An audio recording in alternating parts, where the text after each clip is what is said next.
Hi friends, সবাইকে Shila's cooking চ্যানেলে স্বাগত জানাচ্ছি। আজকে আমি তৈরি করছি মুচমুচে গন্ধ পাতার বড়া, বা অনেকে গাঁদালি পাতার বড়াও বলে থাকে। এই পাতার অনেক ঔষধি গুণ আছে, তাই আমি খুব সহজভাবে এই রেসিপিটি আপনাদের সাথে শেয়ার করেছি। আশা করছি এই রেসিপিটি আপনাদের খুবই ভালো লাগবে, আর ভালো লাগলে প্লিজ চ্যানেলটা সাবস্ক্রাইব করবেন এবং অল অপশন সিলেক্ট করে আমার পাশেই থাকবেন। তো চলুন এখন আমি মূল উপকরণে যাচ্ছি। প্রথমে আমি দেখিয়ে দিচ্ছি গন্ধ পাতাগুলোর কেমন হবে। পাতাগুলো কিন্তু ঠিক এই রকম হবে। এটা কিন্তু বিভিন্ন জঙ্গলে হয়ে থাকে। আপনারা চাইলে কিন্তু এটা বাড়ির ছাদের টবেও লাগিয়ে নিতে পারেন। এটা কিন্তু আমি টবে লাগিয়েছি। আর এই পাতার কিন্তু অনেক গুণ আছে। অনেকে বলে এই পাতার বড়া খেলে জ্বর সর্দি সময় যদি এই পাতার বড়া খাওয়া হয় তাহলে কিন্তু মুখের অনেকটাই রুচি আসে। তো প্রথমে আমি পাতাগুলো একটা একটা করে তুলে নিচ্ছি। আমি এখানে প্রায় 20 থেকে 25টি পাতা ঠিক এভাবে উঠিয়ে নিলাম। এরপর আমি এখানে একটি বলে নিয়ে নিচ্ছি ডাল। তো প্রথমে আমি দিয়ে দিলাম মসুর ডাল 1 কাপ, আর এখানে আমি দিয়ে দিচ্ছি মটর ডাল, এটাও আমি 1 কাপের মতো দিয়ে দিলাম। তো আপনারা চাইলে কিন্তু যে কোনো একটা ডাল দিয়ে এই বড়াটা তৈরি করে নিতে পারেন, মসুর কিংবা মটর। তো প্রথমে আমি এই ডালটা খুব ভালোভাবে ধুয়ে নেব। খুব ভালোভাবে একটু ধুয়ে নিতে হবে। এরপর আমি এটা পরিষ্কার জল দিয়ে ভিজিয়ে রেখে দেব প্রায় 2 ঘন্টার মতো। তো ফিরে এলাম 2 ঘন্টার পর। ডালগুলো কিন্তু আমার খুব ভালোভাবে ভিজে সুন্দর নরম হয়েছে। আর এখানে আমি নিয়ে নিয়েছি পাতা। পাতাগুলো আমি খুব ভালোভাবে ধুয়ে নিয়েছি। তো সবগুলো পাতা কিন্তু ঠিক এইভাবে ধুয়ে নিতে হবে। তো প্রথমে আমি ডালগুলো বেটে নিচ্ছি। আপনারা চাইলে কিন্তু এটা ব্লেন্ডারেও ব্লেন্ড করে নিতে পারেন, তবে পাটায় বাটলে এর টেস্টটা কিন্তু খুব ভালো আসবে। তো আমি ডালগুলো ঠিক এইভাবে সবগুলো ডাল বেটে নিলাম।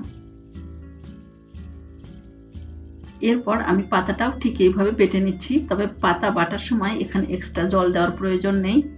সবগুলো পাতা ঠিক এইভাবে বেটে নিতে হবে। এরপর আমি এখানে বলে নিয়ে নিয়েছি বেটে রাখা ডাল, আর এখানে আমি অ্যাড করে দিচ্ছি গন্ধ পাতার পেস্টটা। তো সবগুলো পেস্ট আমি এখানে দিয়ে দিলাম। এরপর আমি এখানে অ্যাড করে দেব লবণ। লবণটা আপনাদের টেস্ট মতো দেবেন। দিয়ে দিচ্ছি আমি হলুদের গুঁড়ো সামান্য পরিমাণ। এরপর আমি এখানে অ্যাড করে দেব ভাজা জিরের গুঁড়ো। এটা কিন্তু অপশনাল, আপনারা চাইলে দিতেও পারেন, আবার এটা স্কিপ করতে পারেন। দিয়ে দিচ্ছি এখানে আমি কাঁচা মরিচ কুচি। মরিচটা আসলে ঝালটা আপনাদের টেস্ট মতো দেবেন, অনেকে বেশি ঝাল খেতে পছন্দ করেন। এখানে আমি প্রায় 5 থেকে 7টি কাঁচামরিচ কুচি দিয়েছি। আর এখানে দিয়ে দিলাম আমি পেঁয়াজ কুচি। তবে পেঁয়াজ কুচিটা যত বেশি দেবেন এর টেস্টটা কিন্তু তত ভালো আসবে। তো আমি এখানে প্রায় 1 কাপের মতো দিয়ে দিয়েছি পেঁয়াজ। এবার আমি একটা চামচের সাহায্যে এই সবগুলো উপকরণকে খুব ভালোভাবে মিশিয়ে নেব। তো খুব ভালোভাবে মিশিয়ে নেওয়ার পরে এটা আমি হাত দিয়ে একটু ভালোভাবে মিশিয়ে নিচ্ছি, কারণ যে কোনো মিশ্রণে কিন্তু হাতের স্পর্শ ছাড়া খুব ভালোভাবে মেশানো যায় না। তো আমি খুব ভালোভাবে মিশিয়ে নিলাম।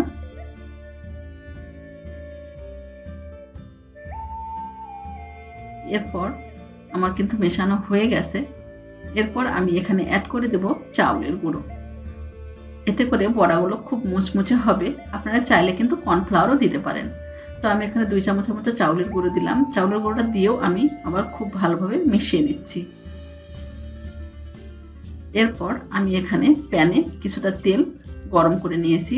তেলটা কিন্তু একটু হাই হিটে গরম করে নিতে হবে। এরপর বড়াগুলো এভাবে ঠিক হাতের সাহায্যে চেপে চেপে তেলের উপর দিয়ে দিতে হবে। আমি ঠিক এইভাবে বড়াগুলো দিয়ে দিলাম তেলের উপর। এরপর আমি এই বড়াগুলো প্রায় 3 থেকে 4 মিনিটের মতো এক পাশটা খুব ভালোভাবে মিডিয়াম হিটে ভেজে নেব। একটু নেড়ে নিতে হবে যাতে একটার সঙ্গে একটা লেগে না যায়। এরপর অপর পাশটাও ঠিক এইভাবে ভেজে নেব। তো সবগুলো বড়াই ঠিক এইভাবে আমি উল্টে পাল্টে নিব। তো আমি প্রায় 5 থেকে 7 মিনিটের মতো ঠিক এইভাবে মিডিয়াম হিটে বড়াগুলো একটু মুচমুচে করে ভেজে নিচ্ছি। একটু উল্টে পাল্টে দিতে হবে। তো দেখুন কালারটা যখন এইরকম হবে বড়াগুলো উঠিয়ে নিতে হবে। আমার কিন্তু বড়াগুলো ভাজা হয়ে গেছে। তো আমি সবগুলো বড়া ঠিক এইভাবে উঠিয়ে নিলাম। এরপর বাকি বড়াগুলো ঠিক এইভাবে ভেজে নেব। তো দেখুন আমার কিন্তু গন্ধ পাতার বড়া একদম রেডি। এটা কিন্তু গরম ভাত, ডাল আর এরকম বড়া হলে আর কোনো কিচ্ছুই লাগে না। এমনকি আপনারা এটা বিকেলে চায়ের সঙ্গেও খেতে পারেন। এটা এতটাই টেস্টি। আশা করছি এই রেসিপিটি আপনাদের খুবই ভালো লেগেছে, আর ভালো লাগলে প্লিজ লাইক, কমেন্ট এবং শেয়ার করবেন। আজ এ পর্যন্তই। ভালো থাকবেন এবং সুস্থ থাকবেন।